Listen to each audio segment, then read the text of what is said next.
Our next Community Event of the Year award goes to the Save Erko Estate campaign, and it was nominated by Jack Carnegie from the Newtown Neighbourhood Centre. Over a period of 5 months, public housing tenants in Erskineville and residents combined forces to oppose the redevelopment of the Erskineville public housing estate. The redevelopment would have seen this garden estate demolished and replaced with high-rise buildings. The residents would have been moved off the estate for up to 2 years, and the number of housing units on the site was to increase from 146 to over 400. However, there would have been no increase in the number of public housing units, as the additional ones would have been for private sale. The Save Erko Estate C Committee was a community building exercise in itself, comprising half tenants and half residents. The combination of public housing tenants and yuppies fighting together was a unique experience for all involved. And as you know, they won. And to accept the award for the Save Erko Estate campaign, we have Jenny Barron, Jan Flanagan, Veronique Jones, Dominic Quigley, Sue Smeaton and Tad Tietza. It was a great honour to achieve this award. It was a short, sharp campaign, and I agree entirely with what Tanya said earlier, that it is actually our duty. It's our right as Australian citizens to get out there and fight things, and if you do fight, you will win. The first thing that 200-odd people who live in this Erskineville welfare estate heard of the proposal to bulldoze it and build multi-high-rise or whatever, multi-rise mixed economy places was about a month ago. And that stunned people. And so they called a meeting, the Housing Commission called a meeting at the Newtown Neighbourhood Centre, conveniently divided into 4 separate sections, divide and rule, if you like. So some of us got out a little leaflet called The Revolt of the Mushrooms, in which we presented an alternative position. When we got to the meeting, there was an agenda which says, welcome and overview, the regeneration project, questions and answers, representatives for future meetings, and so on. Not a word about discussion or, and so on. So we had to, some of us had to move in a bit. I moved in here in 1939, the end of a big depression. I watched this place being built, and they were built by the government. A man came out from England to watch the building of these flats, and a woman came out from England to pick the tenants who would go in. And before we were picked to come in here, our home had to be inspected to see that we were worthy. Slightly distracted this morning by this filming business which we've been asked to incorporate. The statutory process that we go through, and we put an application into council to approve that. So anything that we propose has then to be approved by council. Isn't it not true that housing, the council is asked to comment on the plan but cannot veto it? In practice, we go through the normal channels of negotiating with council in the same way as any other applicant would. But with the provision that if the minister doesn't like council's decision, he can overrule. I understand that that's the case if push comes to shove, yes. You're saying that if the council is not happy with what the department proposes, that then the government will take planning control away from the council and exert their will? It would be an unusual situation where an application was called in by the Minister's office. That's my understanding. That's not that unusual. We are so lucky we can look out every window and see greenery. That's why my very nearly son-in-law came in here. He said no curtains in the middle, and that's why I don't cover my windows. The same that side and this side. Sometimes I think, well, it's inevitable. What the heck? You might as well accept it, and just hope for the best. But then I think, no, why just roll over and let them do this when it isn't necessary? It's not going to improve anything. We have to fight.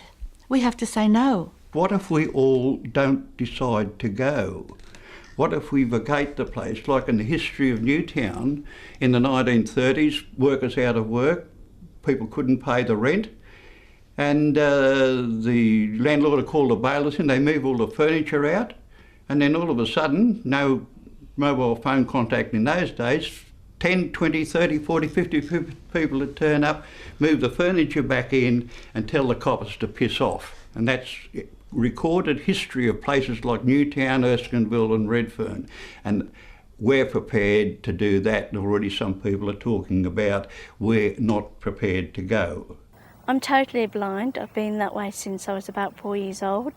And of course, when anybody, whether when a person who's got no sight moves into a new area, they need to have lessons in finding out about their surroundings, learning how to get to essential places such as the station or the local shopping centre. So, I organised that with guide dogs to come and teach me how to get to the places that I would frequent the most. I'm sure that a number of the property owners around the place are concerned about their property values with every good reason.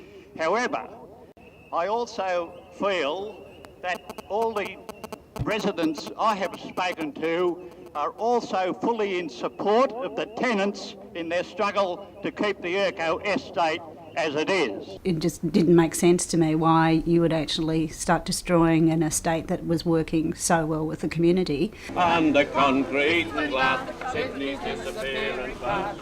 It's all good for profit and for plunder. Though we really want to stay, they keep driving us away. Now across the western suburbs we must wander. What's happening is on Tuesday morning we've organised a meeting with the Minister for Housing, Andrew Shorgie. At the meeting we'll be delivering this letter. It goes for 3 pages. It outlines pretty much all the opposition against the proposed redevelopment. We sort of had a feeling of a bit of uplifting, but we weren't sure. We just weren't sure. And so they listened to us all talk around the table, or she did, Fran, and as the time went on, she listened to everybody. She then picked out certain people who she asked would they write something down about why we wanted to remain. So when we went back to the second meeting and Dr. Rashorgi was there, we all spoke our little bit around the table, and we sat there. It was a very quiet, very sombre sort of a meeting. Nobody was actually sure, I don't think, what was going to happen. And then when those lovely words came out, it was just sheer relief. I think there was a few tears around, and it was a tremendous burden. I think when we walked home, I thought I was walking on air when I walked back to my unit. And I have to admit, I did breathe a sigh of relief because I was thinking, oh my goodness, the moving, the this, the that, the whatever. We all got to say, how we felt about it, express our thanks. And at the end of the meeting, just as I was leaving, he gave me a kiss on the cheek. That's all it was.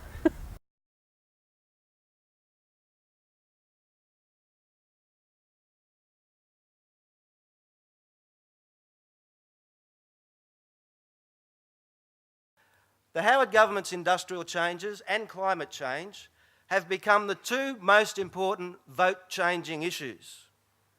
All unions are in the hot seat when it comes to the industrial relations laws. Our union is in the hot seat on both issues. The big issue for this convention to decide is what level of support should we give to the ALP in the 2007 election. How important is it to get rid of John Howard? There has never been in the history of the union a more important campaign. Building workers have been specially targeted by the government. They risk fines and imprisonment for standing up for their rights, even for something as simple as holding a workplace meeting. In the building industry, the government has given itself the power to summons workers to secret interrogations.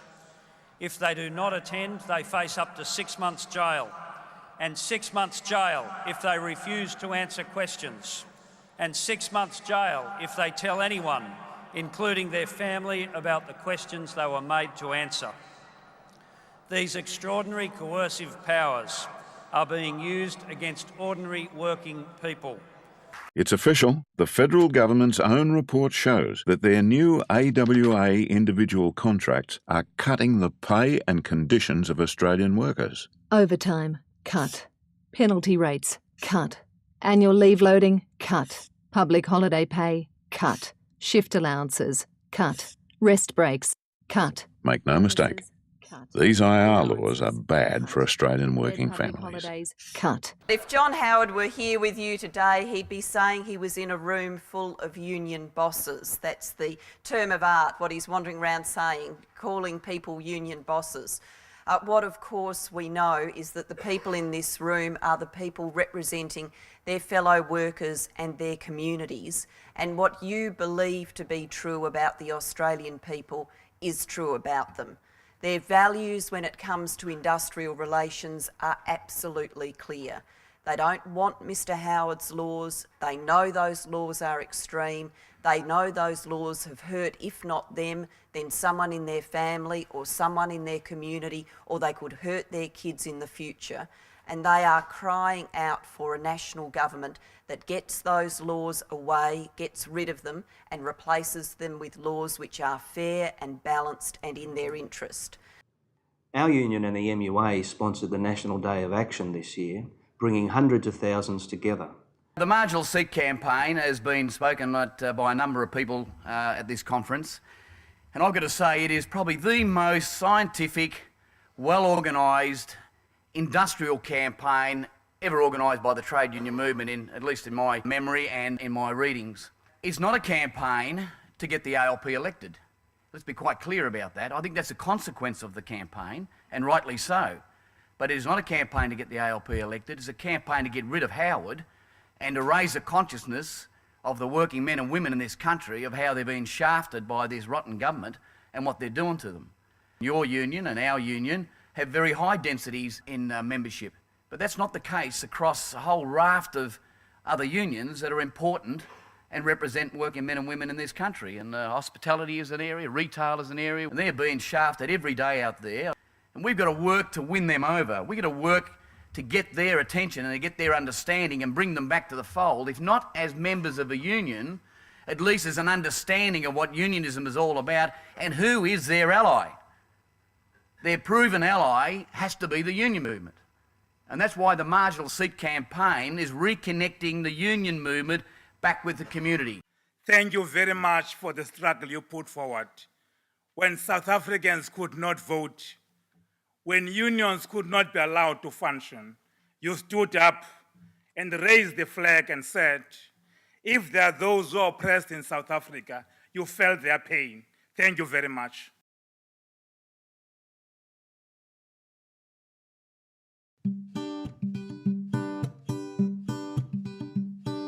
Mistakes so unintentional and not inconsequential. We've chosen the wrong way, you see.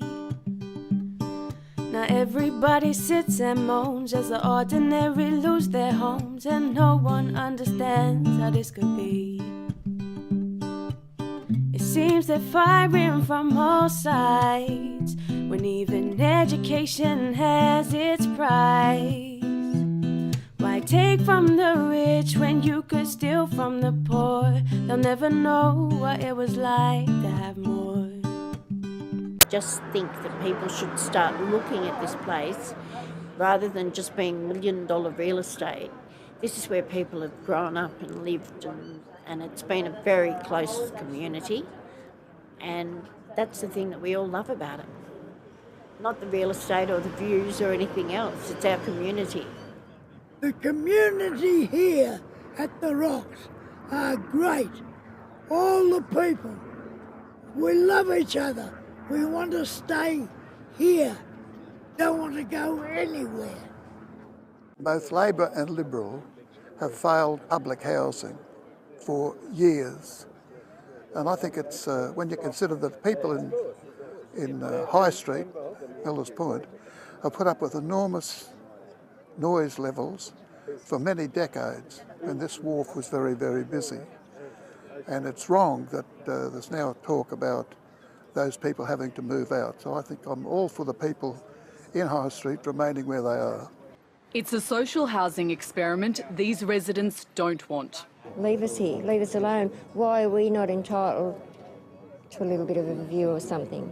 Their heritage-listed homes are under a government review, which could see them sold off and residents forced to other public housing further away.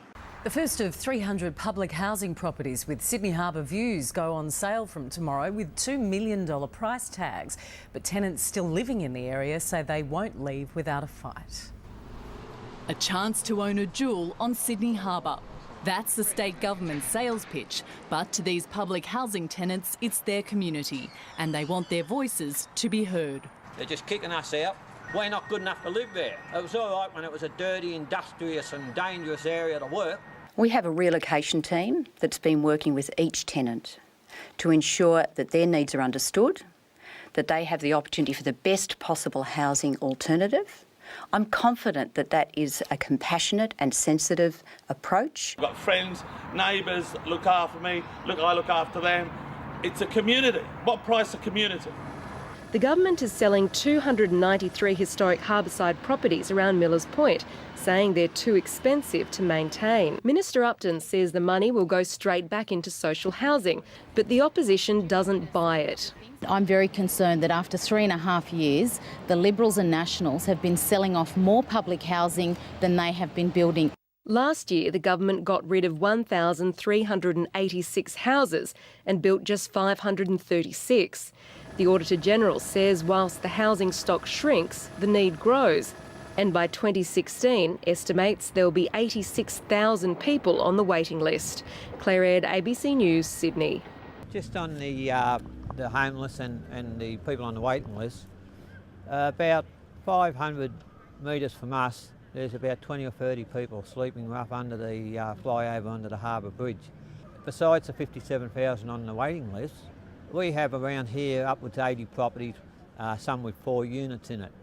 So basically, why aren't they being utilised for the people that are homeless and the people that are on the waiting list? Why all of a sudden are these properties being found for us and were never found for these people? They're taking us out of perfectly livable places and they are putting us in places that are earmarked for the people on the waiting list. It's disgraceful. The government running the way they're running public housing in this state shouldn't be allowed. It's immoral.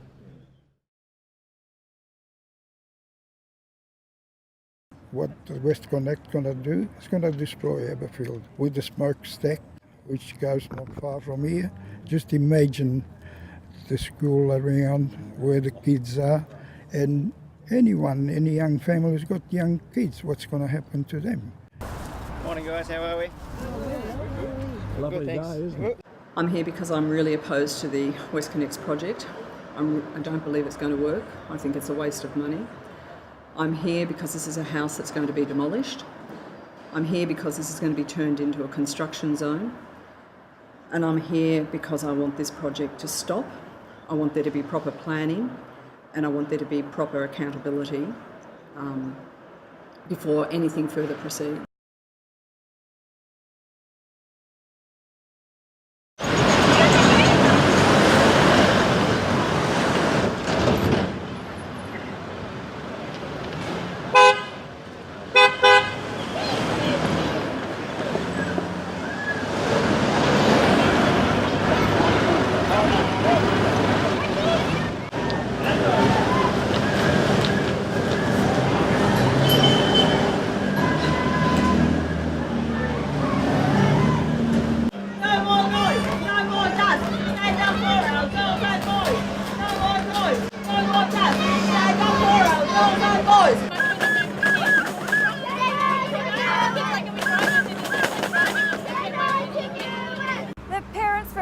Public School have come out today to call on the government to say no to using these 2 sites so close to the school for West CONNEX construction. We just feel like these 2 sites are way too close to the school and pose too much of a risk to our children's health and safety.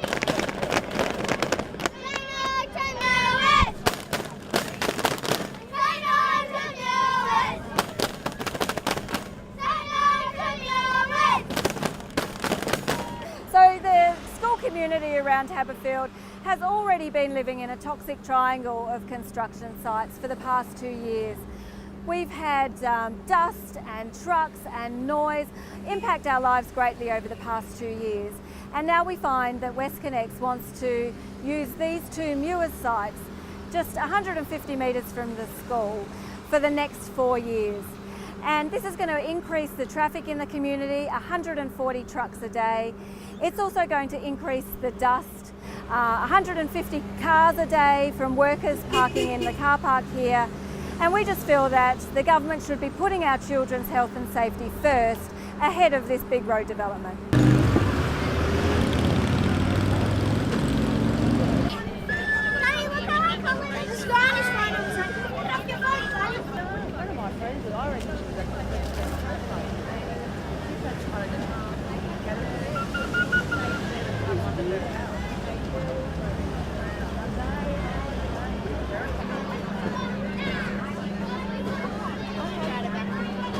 It's all about WestConnex and the damage that WestConnex is likely to do to this community here.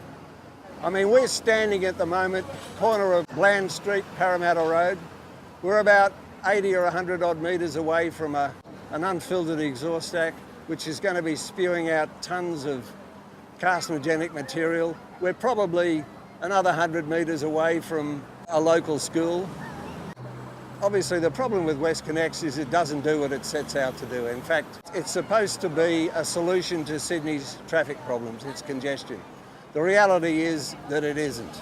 In fact, it's going to make the situation worse. Everybody that knows anything about WestConnex is agreed on one thing, and that is it's an unmitigated disaster. It's putting up a lot of dust. And how is that affecting you? Breathing problems. The WestConnex project is a 1950s solution for a city facing a 21st century future. It's a bad deal for Sydney. Well, we know where we're going, but we don't know where we've been. And we know what we're knowing, but we can't say what we've seen. And we're not little children, and we know what we want, and the future is certain. Give us time to work it out.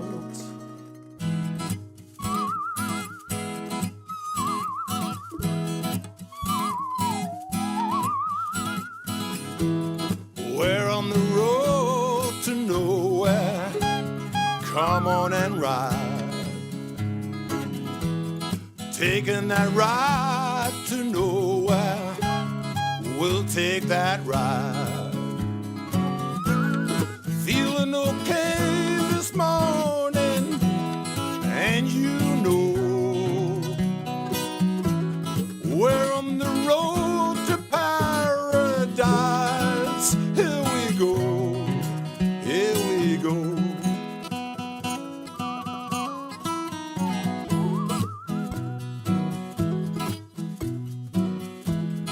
We're on a ride to nowhere, WestConnex.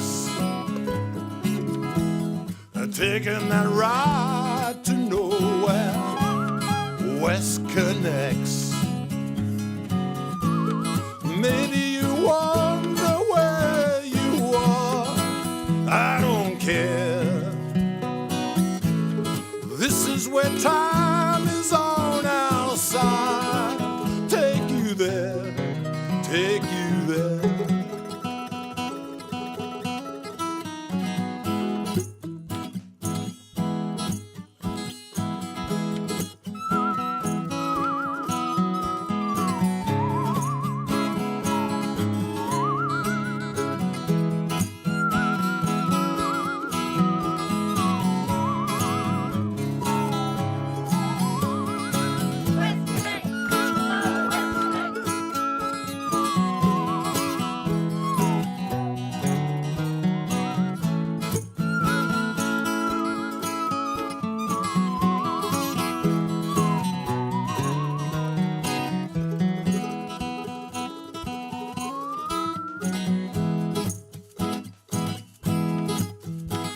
a city in my mind. Come along and take that ride, and it's alright.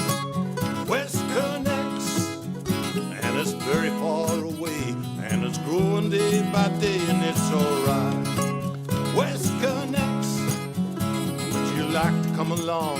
You can help me sing a song, and it's alright. West CONNEX, and they tell you what to do, and they make a fool of you, and it's alright. West CONNEX, there's a city in my mind. Come along and take that ride, and it's alright. West CONNEX, and they tell you what to do, and they make a fool of you, and it's alright. West CONNEX, we're on the road to nowhere. Taxi, meow. We're on the road to nowhere. West CONNEX, we're on the road to nowhere.